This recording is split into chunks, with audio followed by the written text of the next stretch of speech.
Welcome to the BreakPoint Podcast. I'm Shane Morris, and I don't normally do this, but I want to get personal for a moment here. I really used to pride myself on my ability to talk with people about Christianity and even, to get them to rethink their doubts on occasion. I thought I could pretty well deal with objections that they might raise and that I might actually be something of an okay teacher. And then my wife and I had kids. And I realized that I'm actually woefully underprepared to teach and convey the things that I believe to another mind, especially when that other mind is very easily distracted. And so I've been struggling. And in that process, I've found some help that I want to share with you today. I'm joined by speaker, author, and blogger Natasha Crain.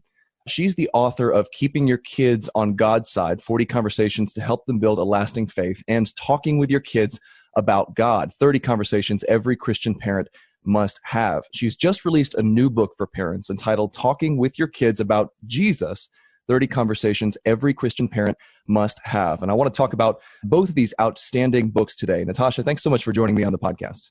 Hey, thanks so much for having me. It's great to talk with you. Well, you open talking with your kids about God and talking with your kids about Jesus with two really helpful metaphors that I think kind of illustrate the plight that every parent finds themselves in. In the first, you describe how your backyard is the place where plants go to die. And this is due to lack of consistent watering and fertilizing and, the sun over drying them and so forth. And then you say how when it comes time to, when you realize how bad the plants are doing, you go in and just overwater them and flood them and it kills them. It's like an all or nothing approach. And then in talking with your kids about Jesus, you describe the frustration that every parent knows of seeing how tidy other people's houses appear to be. And we fall into this error of thinking that, well, they must just have better behaved kids or that maybe their parents are super cleaners. And so we do the same thing to our houses that we do to our plants. We overdo it in these bursts of fevered cleaning. But you say this isn't how clean houses are made. It's not how healthy plants are made. And it's also not how well-informed Christian children are raised. How did you come to that realization? And why is it so liberating? Because I found it truly liberating. Well, that's great to hear. And let me just use the analogy from talking with your kids about Jesus and expand on that a little bit. I came across this article on Facebook one day when I was just scrolling, like a lot of us do. I'm just sitting there, and I have always struggled with having a messy house. And I saw this article called 5 Things That Tidy People Don't Do. And so I immediately knew I have to click on this article. So I went into it, and the basic point that I took away from it was this point that said, tidy people don't act like a slob all day and then expect that at the end of the day, they're going to clean everything up in one fell swoop. Instead, tidy people develop these small, non-drastic habits of cleaning a little bit at a time, always as they go. And the article called it low-grade tidying. And to me, that was this giant realization that, yes, in terms of my house cleaning, that could really be helpful. But I also saw in terms of discipleship how relevant that is, because we do get so overwhelmed as parents thinking, okay, I'm going to sit down with a book like the one we're talking about right now or any other book, and we're going to just really go through it with the kids, and it's going to be this giant project. Maybe we need a week-long retreat with the family or something, but that's so overwhelming. So just like with cleaning, how that doesn't really work, I think we can think of this as low-grade tidying in our homes, spiritually speaking, that these conversations that we need to have with our kids need to happen just as an ongoing way of life. It shouldn't be something that we see as this is a sit down all the time, but rather we're working this in as we go all the time. And it truly becomes just a way of parenting rather than a one-time approach or an event. You said in a conversation with Jim Daly on the Focus on the Family broadcast that children are more like investments than purchases, that they're something that we build into and invest in year after year after year in anticipation of the final outcome, not something that we can just, plonk down a little bit of commitment to or a little bit of time to and then expect some immediate return out of. Talk to us a little bit more about that change of mindset. And then, we spoke about how it's liberating, but I really get this feeling that this is something that will cause parents to breathe a sigh of relief if they truly understand it. Yeah, this is something that was freeing to me to realize, because I think that a lot of us approach parenting with what I would call a purchase mentality, that we're going to put in X and Y and then Z is going to happen. And if we don't see Z happen per our expectations, then that means that we failed somehow or that our kids have failed. And when we have those expectations, it will lead to resentment. It will lead to frustration, because every parent knows that no matter how great you do, there are still going to be things that happen with your kids that you're like, wait a second, how did this happen? Sometimes I think of it as my kids copy 80% of the bad things I do and 20% of the good. I think that's just a general life principle when it comes to parenting. But what changed for me in my mentality, it was so freeing, was when I realized that's not what the Bible calls us to. The Bible's not calling us to this purchase kind of mentality where we're ultimately responsible for our kids' relationship with Jesus. Rather, we're called to make the investment, that we are to talk about truth when we lie down, when we walk along the road, when we sit down, when we get up, the whole Deuteronomy 6 model there. And this is an ongoing way of life, an investment that we're pouring into our kids, but ultimately their relationship with the Lord is between them and God. And so I think when we start to detach the outcome specifically from judging our efforts, we start to have that liberating sense of, okay, God is sovereign. I'm going to be obedient, and I'm going to teach my kids as I should. I'm going to pour into them and invest in them, but ultimately that outcome will be between them and God. So walk us through how a typical conversation with your kids should go. And we're going to get into a couple of the examples here in the book, but give us the basic outline. What does it look like when your child approaches you with a question or an objection or something like that? And then what is the right response to that? Well, that could be a lot of different things, because it would depend on the context and the specific question that they're asking. But maybe a couple of things that would help parents to get thinking about this is, number one, if you have no idea how to answer it, because I think that that's the first thing that comes to parents' minds, like, yeah, I don't even know how to approach the answer myself. How will I pass this on? It's great to first acknowledge, hey, this is a great question that you've asked. I'm really glad that you asked it. I'm not really sure the best way to answer that question. So let's look for an answer together. And it's going to be a good opportunity for us to look at good ways to go about finding answers to things and not so good ways. Because of course, what do you think kids are going to do today if they want an answer? They're going to go onto Google, right? And they're not necessarily going to find the best answers, the most informative, fact-based answers there. So if you don't know the answer to a question that comes up, it is far, far better to acknowledge that and use it as a teaching opportunity than to offer an answer that maybe is inaccurate, because that can actually set them up for some misunderstandings that later snowball into something much bigger. So I always encourage parents, it's better to say, I'm not sure, let's find out, rather than the opposite of giving an answer that's incorrect.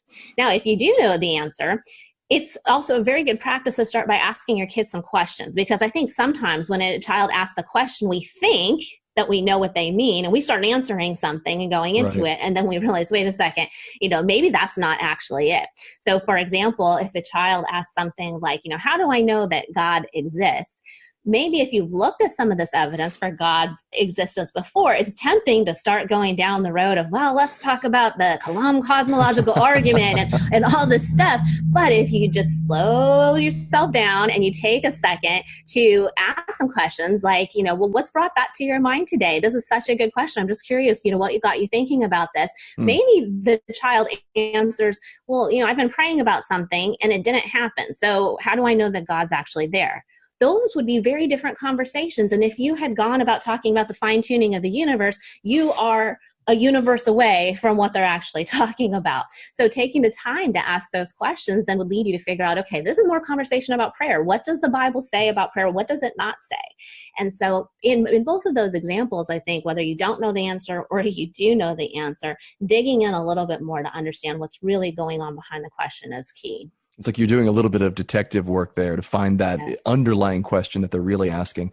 And then there's a difference too that you bring up between questions and just sort of statements or objections that your kids will sometimes throw out. And we have to be careful in the same way with these as well, because they may be saying something that you don't think that they're initially saying. So for instance, you tell a story about, was it your son or your daughter who said that they hate God? My son. I was just thinking of that. My son said something very similar not too long ago. He actually said, I don't believe in God. He's 5 years old.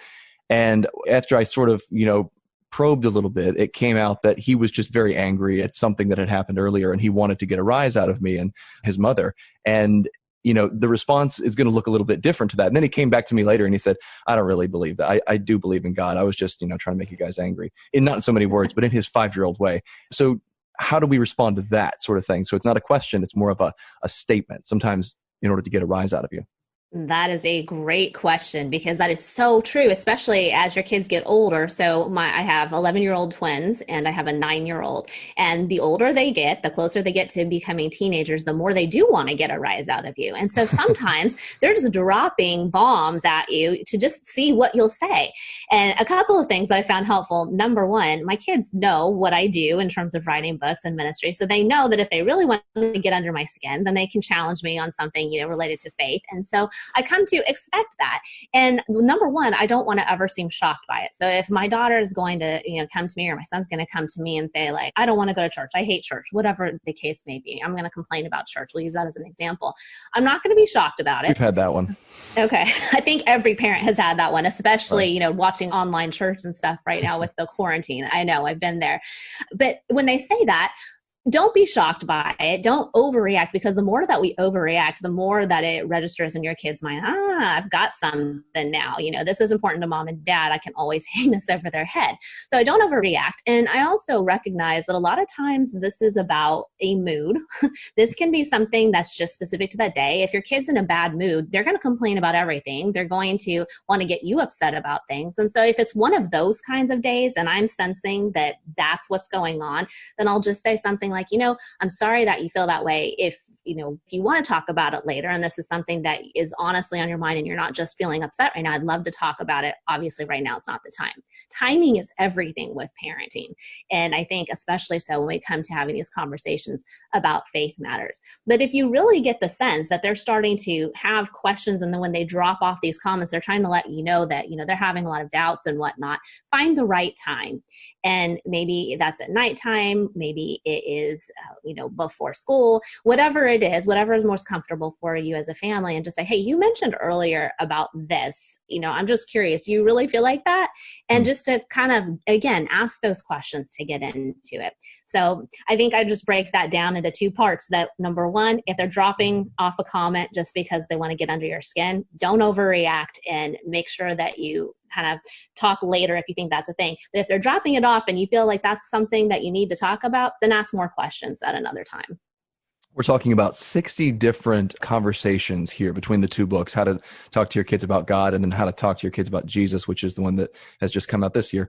And these books are just written so well. They've got so much, research behind them. It's clear that you've prepared extremely well. But how did you make the choices to include these particular conversations? What was it that drew you to them and helped you distinguish between what needs to be in the book and what doesn't?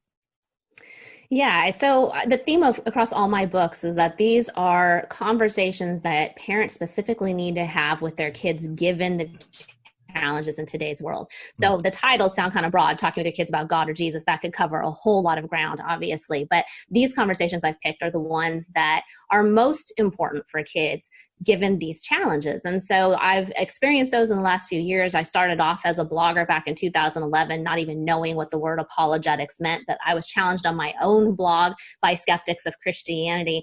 And as they came along and said things that I'd never heard before as a lifelong Christian, things like the Bible's filled with errors and contradictions, Jesus never existed as a person in history, all these kinds of things, I started to dig in and learn about apologetics myself, how we make a case for and defend the truth of Christianity. So I've had a long road over the last few years of kind of seeing what skeptics are saying and engaging with those kinds of challenges, and then also engaging with parents. I have a lot of different Facebook groups that I have for parents and through my blog's Facebook page. So I've heard so much about the challenges that kids are facing today. And then in addition to that, there's a lot of research around these things. So Barna Group especially has done a ton of research in the last few years about why kids are leaving the faith. At least 60% of kids are walking away from Christianity today by their early 20s. And researchers then go on to say, well, why? It's not just here's a fact about a youth exodus. and here's what's really drawing them away. And they look at these kinds of intellectual challenges. And so a lot of those things you can see reflected in the books as well. So it's kind of a pool from all of those, from the personal experience, from talking to and engaging with many thousands of parents over the last several years, and then also research that's been done about what kids are facing. So here's how the books work. Each one is broken up into parts. So in the one about God, you group conversations into the existence of God, science and God, the nature of God, believing in God, and the difference God makes. And then you deal with subjects beneath each one of those headings, like where did life come from? And do science and religion contradict each other? And why does God seem so harsh in parts of the Old Testament? And do all religions worship the same God? And then the same sort of structure holds true for the book about Jesus as well. My question is, how do parents approach these books? Because it seems like the initial idea I got is that I want to read through this whole thing myself and then have conversation by conversation, almost in order as they appear in the books. But I imagine they could also be used as a reference, right? So sort of look up the question or the conversation that's come up with your child. Which one do you recommend most? Well, I agree. They're designed to be sequential so that when you read the chapters, they build on each other.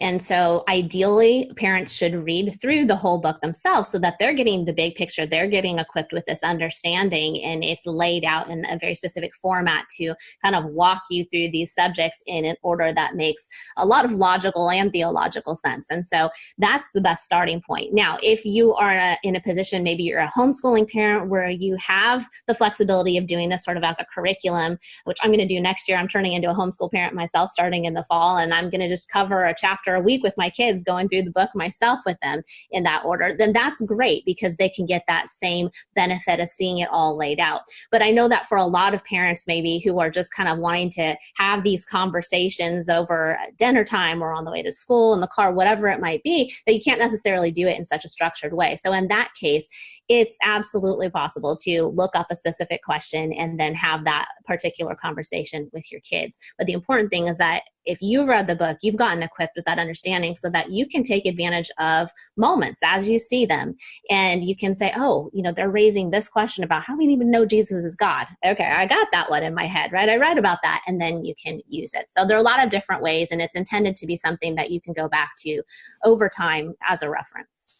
I'm talking with Natasha Crain, author of Talking with Your Kids About God and Talking with Your Kids About Jesus. The subtitle of both is 30 Conversations Every Christian Parent Must Have. You're listening to the BreakPoint Podcast. Natasha, I love the way each conversation is broken into explanations of the topic for parents, first of all. So you get this sort of 30,000 foot familiarity with the subject. And then that's something that we can read and digest in just a few minutes per topic. And then you go into conversation guides for talking about this stuff with our kids. So there's a conversation opener, and then there's questions that point us along our way how to have that conversation with our kids. And then at the end, you actually have a sort of a challenge or an application question where there's a common objection that a skeptic might offer against the faith. And then your kids have the chance to go back and address that objection and answer it using what they've just learned. What do you typically see happen in the lives of kids when they walk through this process with their parents? What are the tangible ways that it changes things for them? Well, I think for one, it gives some spiritual credibility to parents so that their kids can see, look, my parents aren't just blindly believing something and they don't want to just force their beliefs upon me, but rather they want me to understand what other people believe. And they're not just trying to force this stuff on me. They want me to understand that there are other views out there. And I think that alone speaks volumes, because if Christianity is true, then we have nothing to fear. And that says a lot for our homes when we're encouraging them to hear from skeptics. Every chapter in these books addresses what skeptics are saying. And so it shows our kids that, we don't have to worry about, looking at these things. We don't have to feel like we have to hide off in a silo or something. Let's talk about it. Let's get it out in the open. So as kids process these questions and they see what skeptics are saying, they realize that mom and dad aren't hiding something from me. And actually, there's good reason to believe Christianity is true. And so it gives them an opportunity to think, to ask those questions, and to hear about questions maybe they haven't thought of yet. And that's a huge important thing today, because we don't want our kids to just wait to ask us questions. We want to bring the big questions that people are asking to them, knowing that they're going to hear those things eventually. It seems to me like so much of apologetics is actually getting the message out there, because these questions have been answered before. I mean, they've been dealt with. And so much of the problem is that children and, even Christian adults in the church just don't know the answers. And so this is that process of applying it. And a lot of the objections to Christianity that actually lead people out of the faith, even at a young age, have a sort of initial plausibility to them. Like when someone asks, an example I've heard you give is when someone asks, well, why should we believe that Jesus is the only way of salvation? Can't we just say that all religions are basically true? And then, authors like J. Warder Wallace and Tim Keller and a whole host of other apologists have gone through and dealt with this objection. But it does have that initial plausibility. It does sound like maybe, well, that's a very generous and open-minded thing to believe, and it can capture the attention of particularly teenagers. When you're answering that, though, it's amazing how simple the response is and how intuitive that response sounds. So walk us through that one, that particular objection. If your child comes to you and says, oh, we have Muslim neighbors, we have Hindu neighbors, why shouldn't we believe that their faith is just as valid as ours? Can't they all be true?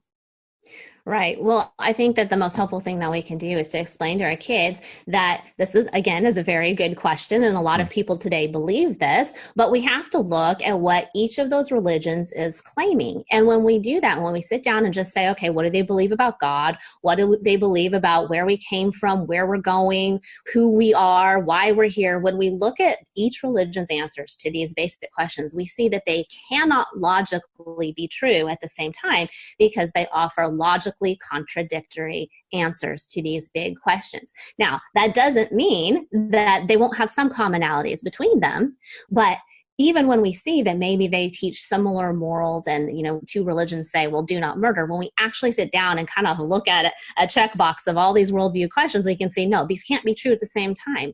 In Judaism, Jesus was not the Messiah. In Christianity, Jesus is the Messiah. Those two things cannot be true at the same time. So one is true and one is false. And so I think when we actually take the time to look at this on paper almost and say, well, let's just see what they both teach, it becomes clear, okay, no, these cannot all be true at the same time, even if it sounds good in the beginning. And I think you're so right about that so many of these questions can sound plausible in the beginning, but it only takes a little bit of work with our kids to show, no, this actually doesn't work. And it should lead us to the question of, well, how would we know if one of these is true? Because if one is, then that's going to change everything about how we view the world and our lives. This is really a chance for parents to re-catechize themselves as much as it's a chance for us to catechize our kids, isn't it? Absolutely. Absolutely. And even those of us who have been in church our whole lives sometimes haven't gotten into these kinds of questions. And that was certainly the case for me when I started blogging in 2011. I'd been a lifelong Christian, but I had never heard these kinds of challenges before. And I had no idea how to answer them. If somebody said that Christianity and science were somehow in conflict, I didn't even know what they were talking about at the time. I just thought, well, of course they're not in conflict. Why would anyone say that? But there's a whole, giant bubble under that of all kinds of claims and worldviews and things that when you really get into that you start to see differently. And by and large, the church isn't talking about a lot of these questions. And so that's how I hope that my books will help parents, is to go beyond maybe the basics that they're hearing or learning in your average Bible study and see, hey, there's a whole world out there of challenges to Christianity. Here's what we can say in response. Here's how we make the case for Christianity and defend it. I love the way you also help break down some thorny questions and don't necessarily come down with a definitive answer on some of them. And the one that stood out to me in the book about God was the origins debate, where you deal with the question of whether science contradicts the Bible and Christianity. And then you say, well, okay, here's where there is no contradiction. Here's where it's clear that Christianity is the basis for a rational faith and a scientific faith. And then here's where there are some contradictions between modern scientific consensus and particular interpretation of the Bible. And then you say, well, here's what some Christians say. Here's what other Christians say. The faith does not stand or fall on this point, but here are some sort of the direction you can take in either stance for interpreting the Bible. The one thing we have to say is that the Bible properly interpreted and natural revelation properly interpreted will ultimately agree, that there's not going to be a contradiction between those. And we hold that both sides hold that as a matter of faith. I really like the way you do that. And parents need permission to do that too, don't we? I mean, we need permission to teach our kids that, okay, here's what we believe. Here are the essentials of the faith. But here are the sort of secondary matters that Christians disagree on, like church polity or the sacraments or, the matters that pertain to the Reformation. And these are not that primary level issue. These are the secondary issues that are important, very important, but it's not something that Christianity stands or falls on. It's not something that, that a skeptic shouldn't be able to come to you and say, well, this particular apologist is wrong about the age of the earth, therefore Christianity is finished, right? Exactly. Yes. And that's a huge thing that I see today, is that a lot of people will make Christianity hinge on one of these types of issues. But I think that we have to bring our kids back always to 1 Corinthians 15:14, where Paul says that if Christ has not been raised, our faith is in vain. This is the truth test for Christianity. And I think that that's extremely important for kids to understand. If Jesus was raised from the dead, then he was who he said he was. He is the creator and the sustainer of the universe. He has all authority for our lives. And everything changes. If he wasn't raised from the dead, then none of this matters. And sometimes today, a lot of people have gotten this confused, and you'll see skeptics, for example, say that, well, I've never seen an amputee grow back a leg, and therefore clearly God doesn't exist. Well, that's not promised in the Bible. That's not the truth test for Christianity. The truth test for Christianity isn't a specific view of the age of the earth or a specific view of some of the other things that you mentioned. It's very specifically the resurrection. And I think giving our kids this just laser focused understanding of that is a really important point for them. And in terms of the age of the earth, just to put it out there, my first book, Keeping Your Kids on God's Side, actually has 8 chapters that just lay out objectively as possible, the scriptural and scientific case for and against each of these different views. And that's how I kind of got started with apologetics, actually, was looking into that in particular. And I found it so hard to find a good resource that would lay out those things without making a case for one view. And so that's really what I was hoping to help parents with there. And then, of course, we tend to bundle issues too, don't we? I mean, we talk about creation versus evolution or something like that. But within that issue is a whole host of different sub-issues that we need to distinguish between and deal with. I mean, there's naturalism versus a supernaturalist worldview. There's the age of the earth. There's philosophy questions about how we do science, about what it means to recognize intelligence in the design of nature. All of those questions need to be dealt with distinctly. And it's another thing that's so valuable, I think, about your books. Here's a question that I had that you probably haven't been asked before, but as the father of a daughter and 2 boys, it really came to mind for me. Do you think there's a difference in the way that boys and girls question and explore the Christian faith? Absolutely. I think that's a really good question. So I have 2 girls and a boy. I guess my thoughts about this would be anecdotal, but I think that it probably rings true for a lot of parents that boys might not process as much out loud, whereas girls are more interested in the conversation a lot of times. And, these are generalizations, so it might not be true in any given case. But I think that for a lot of boys, it's not so natural to say, hey, I'm really thinking about this question tonight. Can you help walk me through it? That doesn't happen as much as with a girl who might say, how do I even know that this happened? Or, did Jonah really swallow somebody? And so I think that some of that expressiveness that you tend to see being different between the genders, it kind of comes out with kids. And so what does that mean? What implications does that have for us as parents? I think that we have to really be careful with boys, especially, to not assume that if they don't have questions that they're verbalizing, that they don't actually have any questions. And so I think that's a really big thing for us to go back and say, hey, let's have a questions night. And we've done this a lot of times as a family where we just say, what questions do you have about anything? God, Jesus, the Bible, just whatever you want to ask, and put that format out there, because boys especially won't necessarily just come to you with that. So that's just one, type of difference that I would see. In the book on Jesus, in particular, the one that just came out, talking to your kids about Jesus, you get into Chalcedonian Christology. You get into the distinctions between person and nature, and how Jesus, fits into this picture of the Trinity that we've inherited from the forefathers of the faith. Many parents are going to be encountering this for the first time. Where did you go to find out about this stuff? How did you accrue the knowledge that you then put into this book to help parents talk with their kids about these things? Oh, well, a lot of different places, actually. It wasn't just one resource, but I think that's what's so hard about all of this. It's a basic question about, how can Jesus be both God and human? That's a really big thing that a lot of times kids struggle with. Like, what exactly does that mean? And, did God die on the cross? Or, these questions that we actually get. But to understand them kind of requires a little theology from this discipline over here. It's like you said, it's a multi-layered kind of thing, and it requires little apologetics from over here. So you kind of have all these different places that in order to answer a given question, you have to go to. And so I've kind of worked through that over the last few years on these different issues. And I really big reader. So I've read tons and tons of books across all these things. So I'm kind of pulling from different places. But again, that's how I hope that I'm helping parents so that they don't have to go to 1,000 different places to get the information. I've taken the best resources that I've found over time from all of my reading and then succinctly put it into a book format. And as R.C. Sproul said, everyone's a theologian. We all have a duty to understand these things, and they are understandable. We can grasp the fundamental truths of the faith and pass them on to our kids.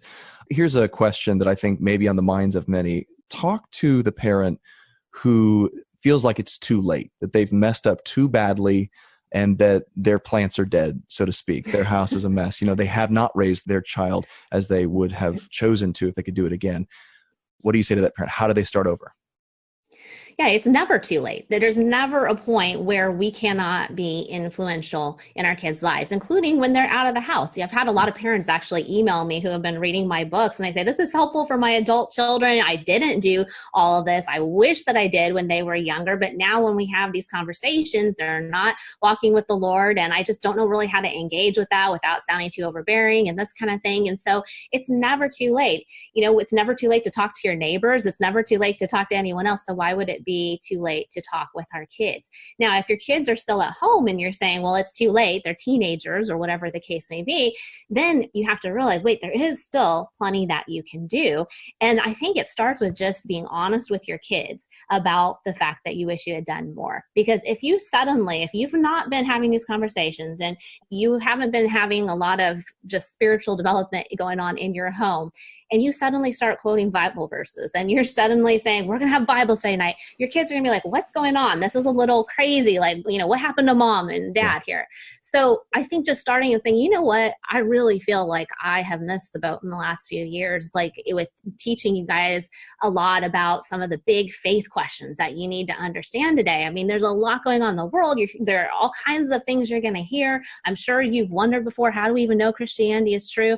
And just kind of acknowledge those things and then say, so I really want to have more of those conversations, and I don't want you to think it's weird. And so I'm just telling you, this is why we're going to talk about this.